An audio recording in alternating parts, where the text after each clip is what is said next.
Assalamu alaikum. Welcome to my another class. Today's topic is The Love Song of J.Alfred Prufrock, written by T.S.Eliot, presented by Sanjida Mili.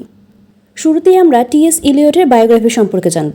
তার পূর্ণ নাম হচ্ছে Thomas Stearns Eliot.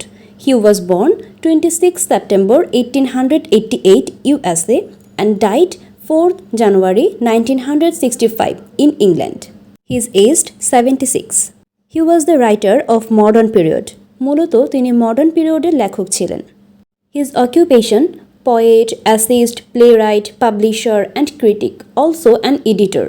His notable works, The Love Song of J.Alfred Prufrock, The West Land, 4 quartets, Murder in the Cathedral.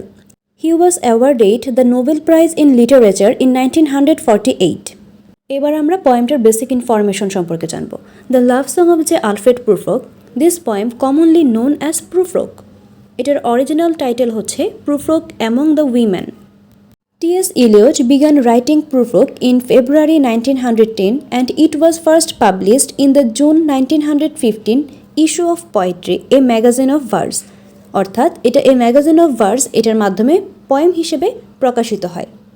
এটার total line হচ্ছে 140, stanza হচ্ছে 19, written with free verse, that means কোনো rules regulation নেই। Poem is a dramatic মোনোলগ। আচ্ছা, আমরা পোয়েমটার একটু background নিয়ে আলোচনা করি। ফার্স্ট ওয়ার্ল্ড ওয়ারের আগের মডার্ন সোসাইটি নিয়ে এই পোয়েমটি তিনি আলোচনা করেছেন। টি.এস. ইলিয়ট ফার্স্ট ওয়ার্ল্ড ওয়ারের পূর্বে আমেরিকা থেকে ব্রিটেনে চলে যায়। সালটা ছিল 1914, তখন তার বয়স ছিল 25। তিনি ব্রিটেনের মডার্ন লাইফের চিত্রই তুলে ধরেছেন। এবার আমরা মূল পোয়েমটার দিকে এগোচ্ছি। পোয়েমটার শুরুতেই আমরা 6 লাইনের একটা এপিগ্রাফ দেখতে পাবো। এই কোটেশনটুকু নেওয়া হয়েছে ক্যান্টো 27 অফ দান্তেস ইনফার্নো পোয়েম থেকে। এই ইনফার্নো পোয়েমটাতে ন্যারেটস এ পিলগ্রিমস জার্নি থ্রু হেল নিয়ে আলোচনা করেছেন। দ্যাট মিন্স নরকের মধ্য দিয়ে তীর্থযাত্রীদের যাত্রার বর্ণনা দিয়েছেন। ইনফার্নো পোয়েমটার অরিজিনাল ল্যাঙ্গুয়েজ হচ্ছে ইটালিয়ান। সো এই যে কোটেশনটুকু দেখতে পাচ্ছি এটাও ইটালিয়ান ল্যাঙ্গুয়েজেই লেখা। সো এটার বাংলা অনুবাদ যেটা দাঁড়ায়, দান্তে এলিগেরি তার পোয়েম ইনফার্নোতে বলে যে সে যখন হেলের ভিতর যায় অন্য কারো তত্ত্বাবধানে, তখন সেখানে তার একজন ব্যক্তির সঙ্গে সাক্ষাৎ হয়। সেই ব্যক্তিটার নাম হচ্ছে গুইডো ডা মন্টেফেলট্রো। সে হেলের মধ্যে অনেক বাজেভাবে সাফার করছিল। তখন দান্তে তাকে আস্ক করে যে তার স্টোরিটা কী, আর সে কেন বা কিসের জন্য এখানে এভাবে সাফার করছে। তখন এই ব্যক্তি গুইডো ডা মন্টেফেলট্রো দান্তেকে বলে যে যদি তুমি এই হেল থেকে বাইরে আবার সেই পৃথিবীতে ফিরে যেতে পারতে তাহলে আমি তোমাকে আমার স্টোরিটা শোনাতাম না, কারণ তুমি পৃথিবীতে যেয়ে আমার রেপুটেশন, রেসপেক্ট এই সব কিছু তুমি নষ্ট করে দিতে, খারাপ করে দিতে। বাট ভাগ্যের দোষে আজ তুমিও হেলে রয়েছ, আর আমার জানা মতে যারা একবার হেলে পৌঁছায় তারা দ্বিতীয়বার আর পৃথিবীতে ফিরে যেতে পারে না।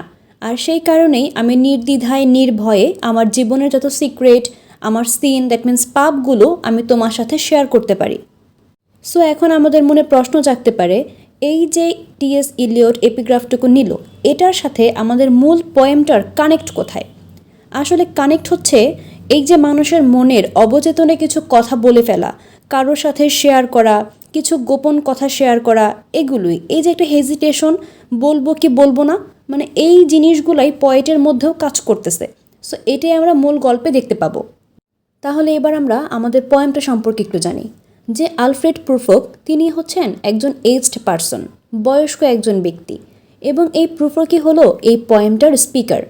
সে একজন ইয়াং লাভারকে প্রপোজ করতে চায়, বাট আবার কনফিউজডও যে তার এত বয়স হয়ে গেছে, সে যদি যে সেই ইয়াং মেয়েটাকে প্রপোজ করে তাহলে কি সে তাকে অ্যাকসেপ্ট করবে? এই যে তার ওয়ান সাইডেড লাভ, এটা যদি এক্সপ্রেস করে তাহলে কি তাকে অ্যাকসেপ্ট করবে নাকি করবে না? এই যে একটা দ্বন্দ্ব, দ্বিধা, এই দ্বন্দ্বের মাধ্যমেই পোয়েমটাও কি শেষ হয়ে যায়, সে আর বলতেই পারে না। এবার আমরা আমাদের মূল পোয়েমটা শুরু করব। The love song of J.Alfred Prufrock, written by T S. Eliot. By the way, নাম শুনে মনে হচ্ছে অনেক রোমান্টিক একটা পোয়েম পড়তে যাচ্ছি, বাট একদমই না। সো চলো শুরু করা যাক। First stanza. Let us go then, you and I, when the evening is spread out against the sky, like a patient etherized upon a table. আচ্ছা, এখানে ইউ দ্বারা রিডারকে অ্যাড্রেস করা হয়েছে অ্যান্ড আই হচ্ছে প্রুফ্রক। তাহলে চলো তুমি এবং আমি। আর সেকেন্ড লাইনে সময়ের কথা বলছে, কখন তারা রওনা হচ্ছে, যে যখন আকাশের মাঝে সন্ধে ছড়িয়ে পড়েছে ঠিক যেন টেবিলের উপর পড়ে থাকা অবশ রোগীর মতো। Next line, late us go through certain half deserted streets. চলো আমরা যাই কোনো একটা অর্ধনির্জন রাস্তার মধ্য দিয়ে। তারপর বলছে, the muttering retreats of restless nights in one night cheap hotels and sawdust restaurants with oyster shells. এইটুকুতে রাস্তার বর্ণনা দিচ্ছে এবং আশেপাশে কী কী আছে।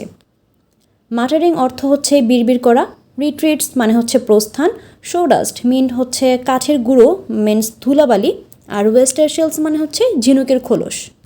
এখানে ইংল্যান্ডের একটা গলির বর্ণনা দিচ্ছে।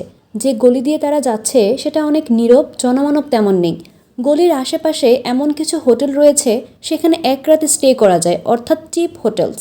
সেই হোটেলের ব্যক্তিরা ঠিকমতো ঘুমাতে পারে না, যার কারণে তারা রেস্টলেস থাকে এবং বাড়ি ফেরার সময় নিজের মনে মনেই কিছু মাটারিং বিড়বিড় করতে থাকে। এবং সেখানে মানে সেই গলিতেই কিছু রেস্টুরেন্টস রয়েছে যেগুলো অনেক ডার্টি থাকে এবং লাকড়ি বা কাঠের গুঁড়াও সেখানে ছড়িয়ে ছিটিয়ে পড়ে থাকে। তারপর সেখানে যে ঝিনুকগুলো খাওয়া হয় সেগুলোর খোলসও পড়ে থাকতে দেখা যায়, মানে নোংরা একটা পরিবেশ। Next line, streets that follow like a tedious argument of insidious intent. এই গলিটা এমন যেখানে টিডিয়াস আর্গুমেন্ট দ্যাট মিন্স বিরক্তিকর তর্ক চলতেই থাকে, যেটার কোনো মূল লক্ষ্য বা উদ্দেশ্য নেই, অযথাই চলে। Next, to lead you to an overwhelming question, oh do not ask what is it, let us go and make our visit. Prufrock বলছে, চলো তোমাকে নিয়ে যাই একটা সিরিয়াস প্রশ্ন করার জন্য। ওহো, কিন্তু আস্ক করো না যে কোশ্চেনটা কি। এখানে যিনি স্পিকার প্রুফরক, তিনি আন্দাজ করতে পারছেন যে এই কথাটা বলার পর তার লিসেনার তাকে একটা প্রশ্ন করতে পারে, বাট তিনি সকল প্রকার কোশ্চেন অ্যাভয়েড করতে চাচ্ছেন, যার কারণে তিনি বলেন কোনো কিছু যেন তাকে আস্ক না করা হয়। সো তিনি তার গন্তব্যে পৌঁছানোর পূর্বে কোনো প্রকার কোনো কোশ্চেনের আনসার করবেন না। এরপর বলেন, চলো আমরা যাই এবং যেখানে আমাদের ভিজিট করার কথা। Second stanza, in the room the women come and go talking of Michelangelo. এখানে প্রুফরক যেখানে ভিজিট করার কথা বলছিল সেখানে সে এবার কি পৌঁছে গেছে। তার ভিজিটের প্লেসটা হচ্ছে একটা সোশ্যাল গ্যাদারিং। সেখানকার একটা রুমে প্রুফরক পৌঁছায় এবং সেই রুমে উইমেনরা আসা যাওয়া করছিল এবং মাইকেল অ্যাঞ্জেলোর ব্যাপারে কথা বলছিল। মাইকেল অ্যাঞ্জেলো ছিল একজন পেইন্টার, 16th সেঞ্চুরির একজন ফেমাস পেইন্টার। থার্ড স্টেঞ্জা, এবার দেখব প্রুফরক সেই রুম থেকেই জানালার দিয়ে বাহিরে তাকিয়ে আছে এবং বিভিন্ন জিনিসগুলোর একটা ব্যাখ্যা দিচ্ছে।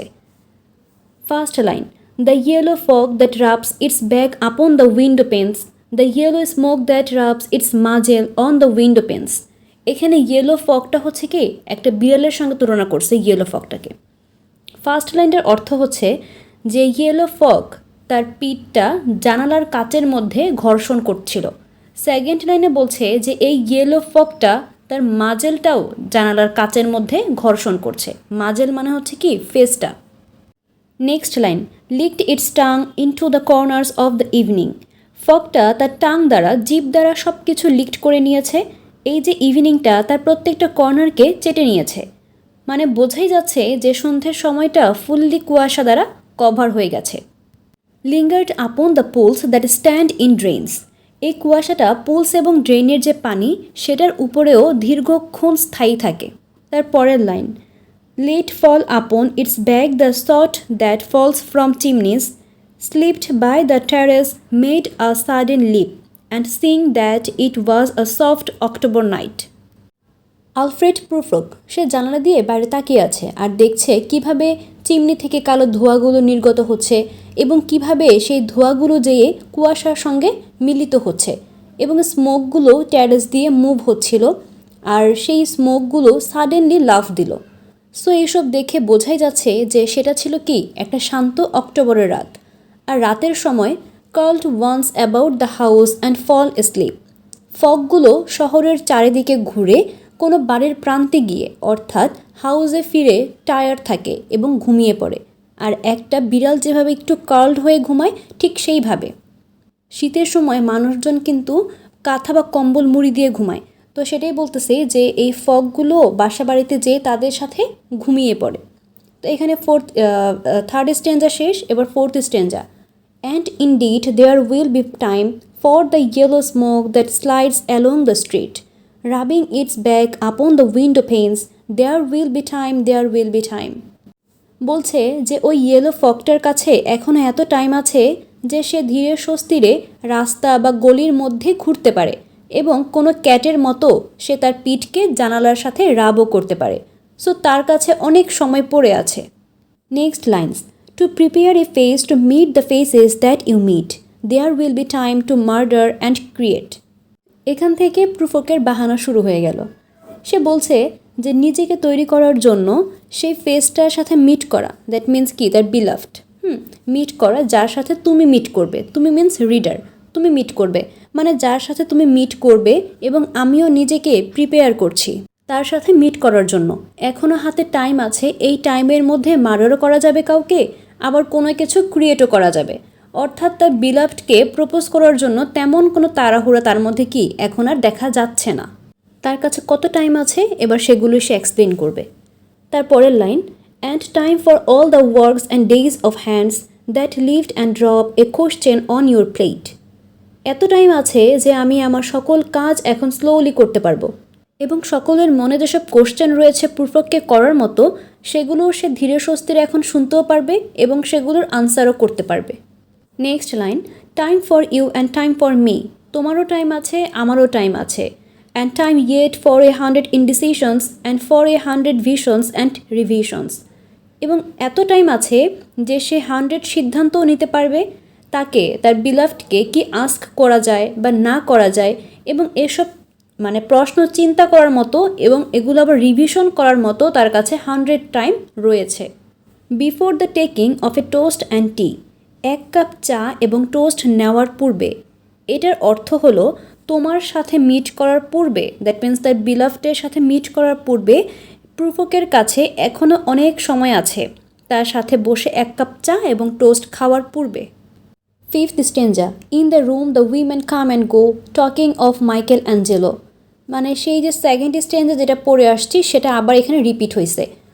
সে বলতেছে যে যেই রুমে প্রুফ্রক আছে সেখানে মহিলাদের আনাগোনা আছে, আসা যাওয়া করছে, এবং তারা মাইকেল অ্যাঞ্জেলোকে নিয়ে কথা বলছে। Sixth stanza, and indeed there will be time to wonder, do I dare and do I dare. এবং আমার কাছে এখনও এত টাইম আছে যে আমি নিজেকে আস্ক করতে পারি, আমার মধ্যে কি এত সাহস আছে, আমার মধ্যে কি আসলে এত সাহস আছে যে তার কাছে যেয়ে আমি আমার মনের কথাগুলো বলতে পারবো। Next 3 lines, time to turn back and descend the stair with a bald spot in the middle of my hair, they will say how his hair is growing thin. Prufrock বলছে টাইম চলে এসেছে চলে যাওয়ার এবং সিঁড়ি থেকে নেমে আসার। অর্থাৎ প্রুফ্রকের কাছে এখনও হয়তো সেই সাহসটা জন্মায়নি যে সে তার বিলাভডের কাছে যাবে এবং যে প্রপোজ করবে, তার জন্য সে হাল ছেড়ে দিয়ে বলছে এখন তাকে চলে যাওয়াই উচিত। তারপর তিনি বলছেন যে এবার তিনি তার একটা উইক পয়েন্টের কথা আমাদেরকে বলছে যে এখন যদি আমি এই সিঁড়ি দিয়ে নিচের দিকে নেমে আসি তাহলে সবার নজর আমার চুলের দিকে যাবে, আর তারা দেখবে যে আমার চুল কতটা পাতলা হয়ে গেছে এবং আমার চুলের মাঝখান দিয়ে বাল্ড স্পট, দ্যাট মিন্স টাক দেখা যাচ্ছে। এসব দেখে তারা বলবে, মানে যারা উপরে থাকবে যে মানুষজনগুলো, তারা বলবে যে তার চুল কতটা পাতলা হয়ে গেছে। তারপর তিনি বলছেন, my morning coat, my collar mounting firmly to the chin, my necktie rich and modest but asserted by a simple pin, they will say but how his arms and legs are thin. এখানে তিনি বলছেন যে আমি সুন্দর একটা coat পরে আছি, সাথে টাইও পরেছি যেটা রিচ অ্যান্ড মডেস্ট টাইপের, সাথে একটা সিম্পল পিনও পরেছি, কিন্তু লোকজন আমার সুন্দর কোট আর টাই দেখবে না, তারা বলবে কিন্তু তার হাত পা কেমন চিকন। Next lines, do I dare disturb the universe, আমার মধ্যে কি এত সাহস আছে যে আমি ইউনিভার্সকে ডিস্টার্ব করতে পারি। এখানে তার লাভারের সাথে সে ইউনিভার্সটাকে তুলনা করেছে, দ্যাট মিন্স পৃথিবীটাকে। Next lines, in a minute there is time for decisions and revisions which a minute will reverse. অর্থাৎ এখানে প্রুফ্রক বলতে চাচ্ছে যে কোনো সিদ্ধান্তই প্রতি মিনিটে পরিবর্তন হয়, মূলত 1 মিনিটেও সুযোগ থাকে সিদ্ধান্ত নেবার এবং 1 মিনিটে সেটা পরিবর্তন করে ফেলার। 7 stanza, for I have known them all already, known them all, have known the evenings mornings afternoons, I have measured out my life with coffee spoons. Prufrock বলছে আমি সকল লোকদের চিনি যারা এখানে রয়েছে, তাদের সবাইকেই আমি জানি, এমনকি এখানকার সন্ধেবেলা, সকালবেলা, দুপুরবেলা সবটাই আমার জানা, তার মানে বোঝাই যাচ্ছে যে এই এরিয়াতে তার আনাগোনা রয়েছে, সবসময়ই প্রুফ্রক এখানে আসা যাওয়া করে এবং সে তার লাইফ কফির চামচের সাথে মেপে রেখেছে, অর্থাৎ সে তার লাইফে অনেক কফি খেয়েছে এখানে বসে। Next 2 lines. I know the voices dying with a dying fall beneath the music from a farther room. পাশের রুম থেকে অনেক মিউজিকের আওয়াজ ভেসে আসছে এবং তার সাথে একটা ভয়েসও ভেসে আসছে যেটাকে আমি চিনি, কিন্তু মিউজিক যত বাড়ছে লোকজনের আওয়াজ তত কমে যাচ্ছে। এবার সে বলছে, so how should I presume, তো কিভাবে আমি সাহস করব আমার কথাগুলো বলার। মানে এমনিতে স্পিকার শাই ফিল করছে, অস্থিরতা বোধ করছে যে কিভাবে সে তার মনের কথাগুলো বলবে, তার মধ্যে আবার কি হচ্ছে, লোকজনের আওয়াজও কমে যাচ্ছে, সেখানে সে কিভাবে নিজে কথা বলবে। অ্যাকচুয়ালি এই পয়েমটা এমনিতেও বড়, তার মধ্যে আবার লাইন বাই লাইন এক্সপ্লেন করাতে ভিডিও অনেক বেশি লেন্দি হয়ে যাচ্ছে, যার জন্য আমি ফার্স্ট পার্টটা এখানে স্টপ করতে চাচ্ছি, আর নেক্সট পার্টে আমি ইনশাল্লাহ সম্পূর্ণ হিন্ট করে দেব। টিল দেন, আল্লাহ হাফেজ।